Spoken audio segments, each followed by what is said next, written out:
Good afternoon, everyone.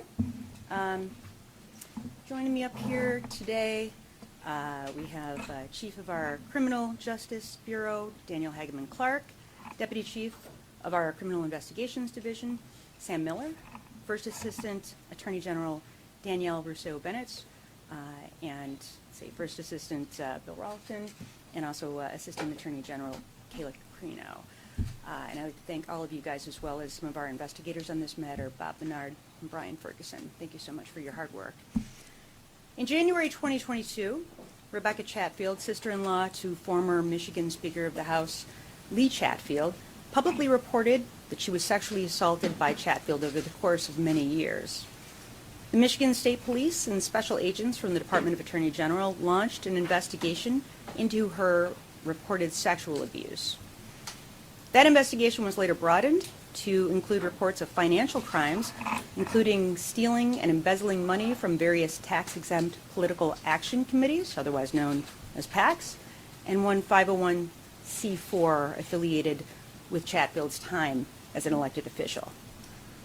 The accounts under Lee's control took in over $5 million in just 6 years, and more than $2 million in the final year of Lee Chatfield's public service as Speaker of the House. To call him, as many have, a prodigious fundraiser would not be an exaggeration. And a great deal of the money raised and spent by Chatfield involved a 501c4 organized around July 2017, named the Peninsula Fund. The Peninsula Fund is a registered 501c4 nonprofit, quote, social welfare organization, the type that is commonly misused as political slush funds to accomplish the legal types of bribery Lansing has become accustomed to. There's not a lot you can't do with dollars in such an account, provided your record keepers, accountants, or law firms handling the funds are creative or clever enough for your taste.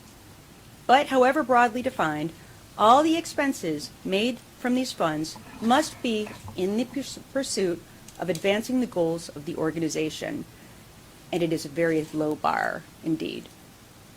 These types of nonprofits are different than the ones you may be familiar with or regular people donate to. They don't provide charitable funds to sick children or communities in need generally. They're most commonly political dark money dumping sites that can accept unlimited contributions from corporations and individuals without publicly disclosing any of their donors or paying any taxes. Their social welfare amounts to politicized speech and quote-unquote issue advocacy. The funds are popular because they make it easy to raise large sums of money, and there are very few rules on how it can be spent. To date, our investigation has uncovered evidence that Lee Chatfield used various different schemes to embezzle, steal, and convert both private and public monies to fund a lavish lifestyle that a state salary could not possibly afford.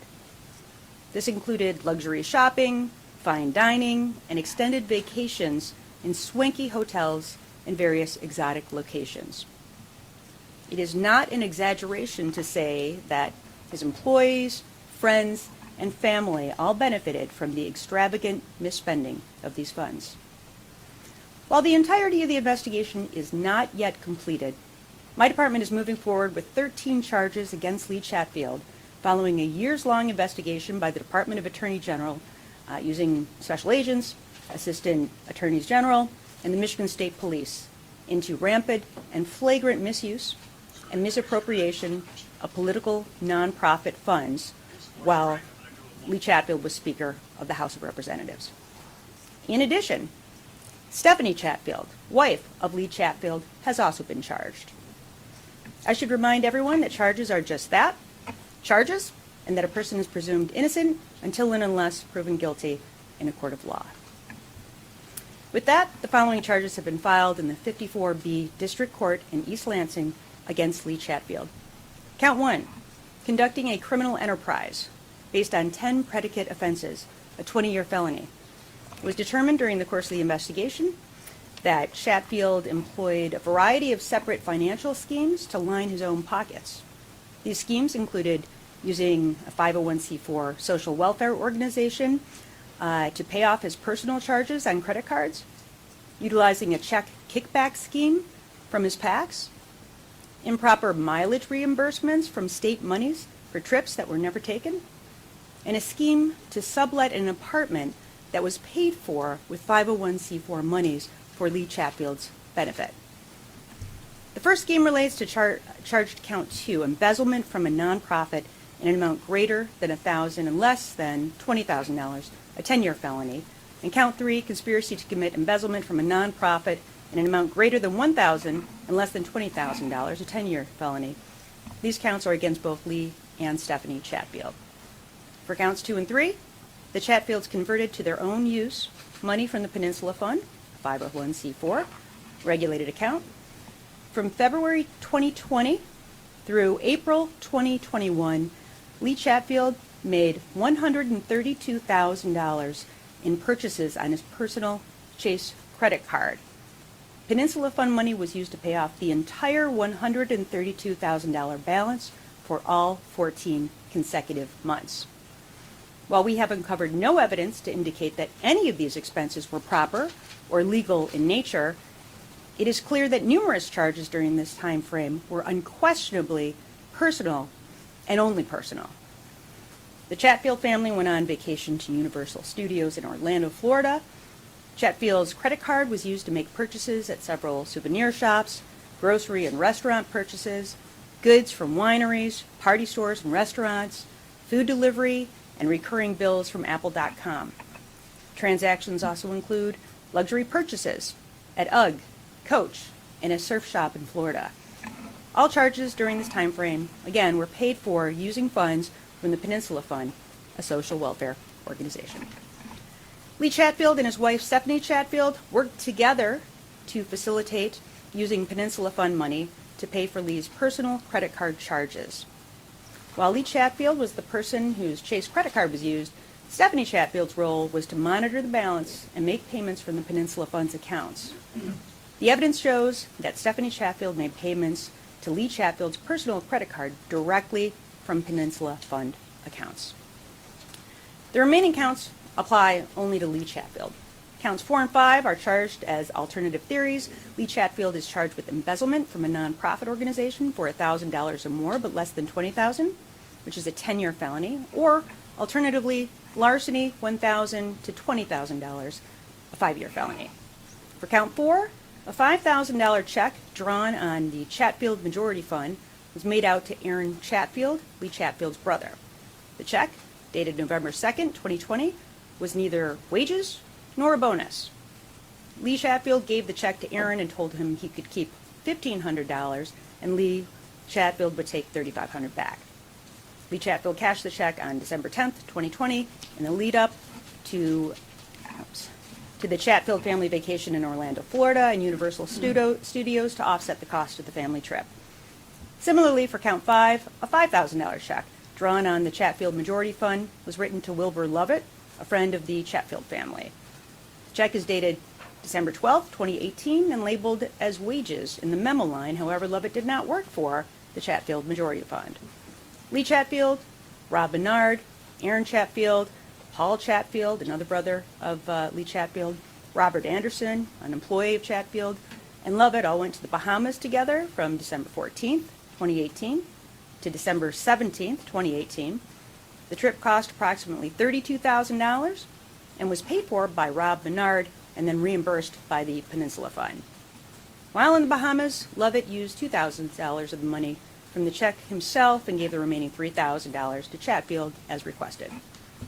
Counts 6 through 8 are embezzlement, $1,000 to $20,000, a 5-year felony, or in the alternative, larceny, $1,000 to $20,000, also a 5-year felony. Similarly, in each of these charges, checks from the Chatfield Majority Fund 2 were provided to friends and family of Lee Chatfield, whom he then instructed to cash the checks and provide much of the cash to him for personal retail and bar expenses for trips he took to Las Vegas, Nevada in May 2018, the Bahamas in December 2018, and a family vacation to Universal Studios in Orlando, Florida, and contemporaneously with Lee Chatfield, Paul Chatfield, Aaron Chatfield, Bob Anderson, and Wilbur Lovett's November 2020 trip to Miami, Florida. Counts 9 through 11 are for embezzlement by a public officer over $50. Those are 10-year felonies. As a member of the Michigan House of Representatives, Chatfield was entitled to receive a travel reimbursement each week for one round trip between Lansing, Michigan, and his home district, Michigan's then 107th district, which totals 448 miles. Each month, Chatfield submitted paperwork showing which days he claimed to have traveled to and from the district. From January 2019 through December 2020, Lee Chatfield received over $30 in reimbursement for travel expenses on certain days. However, Chatfield's calendar, personal credit card, and Peninsula Fund spending indicate that many of these times he sought travel reimbursements, but a trip from Lansing to his home district was never made. Of the 42,337 miles Chatfield sought reimbursement for, approximately 21,280 miles appear to be associated with trips never actually taken, equating to $12,299.84 of taxpayer money that was improperly reimbursed. Records indicate that Lee signed reimbursement forms for days he was actually in Phoenix, Arizona, Puerto Rico, Detroit, and in one instance for mileage reimbursement for when he took a flight to Pellston instead of making the drive. Count 12, embezzlement from a nonprofit, $1,000 more but less than $20,000, that's a 10-year felony. From December 2017 through December 2019, Lee Chatfield rented an apartment from Walnut Tree Properties, a company that was owned by the Michigan Automobile Dealers Association, a lobbying firm that is run by Terry Burns. From December 2017 through December 2019, Lee Chatfield's monthly rent of $775 was paid for by the Peninsula Fund. But at the same time, Lee Chatfield was subleasing one of the bedrooms in the apartment for $250 a month, and then he just pocketed the change and kept that instead of ever reimbursing the Peninsula Fund. Finally, count 13 is a Charitable Trust Act felony violation. This charge is an additional and separate theory of liability for Lee Chatfield's use of Peninsula Fund money to pay off the balances on his personal credit card. These funds were used for purposes other than that which the funds were contributed or solicited, which is a violation of the Charitable Trust Act. In service of this investigation, my team of investigators and prosecutors conducted dozens of witness interviews, obtained tens of thousands of financial records, extensively reviewed tens of thousands of digital documents, engaged a forensic accounting firm to review bank records, conducted all this document review through a rigorous operation of a taint team, and of course along the way also charged two high-ranking Chatfield employees with significant felonies, those being Robert and Ann Menard. And of course this has been one of the most highly publicized public integrity investigations pursued by this department since I took office, and it's been a significant undertaking. But we're also announcing today that the investigation into the reported sexual assault by Rebecca Chatfield is closed without issuing charges. We've made that decision that we cannot reach the appropriate proofs required as it relates to the allegations of sexual assault, and we do not have the sufficient evidence under the relevant criminal statutes. Our investigation, though exhaustive, failed to produce evidence to meet proof beyond a reasonable doubt, the standard that must be met in order to bring charges.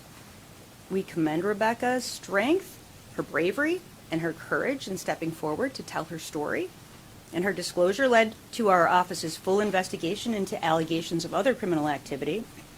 Were it not for her, we likely wouldn't be here today announcing charges at all. We are continuing our lengthy review of documents, and let me be clear, the investigation remains ongoing. We have definitely not ruled out additional charges against the Chatfields and many others, but we are confident in what we have alleged and charged today and felt as though it was important to at least begin the legal process.